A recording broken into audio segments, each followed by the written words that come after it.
Breadfruit Hi guys, recipe. for today's video ay luluto tayo ng rima or breadfruit.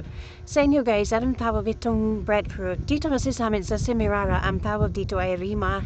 At alam niyo ba, dito lang talaga ako nakakita ng breadfruit. Dito lang ako nakatikim sa buong buhay ko. Nung nandito na ako nagstay, sa amin kasi sa Mindoro, sa Hanalapan lugar, ay walang ganito, walang breadfruit. Bumaki lang ako, alam ko pamansi, tsaka langka. Di ko alam na may nag-i-exist pala ng ganito Ganito kasarap kapag naluto dahil kapag mura siya ay niluluto rin siya masarap.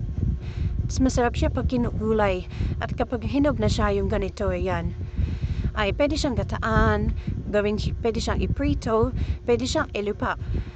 At ang lasa niya daw ay parang lasang kabote.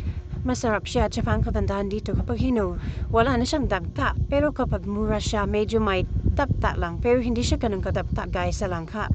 Kaya grabe talaga nitong breadfruit na to. Hindi ko talaga alam na nag-exist to. At sa tanda ko, tunay lang ako nakatikin ng ganito. At syempre, nang natikman ko, ay ilang beses na akong kumain na to. At season-season din ang kanyang pagbuha. Hindi laging buwan-buwan ay merong buwang breadfruit. Ayan na guys, luto na ang ating breadfruit. Kain tayo. Bye! Thank you for watching.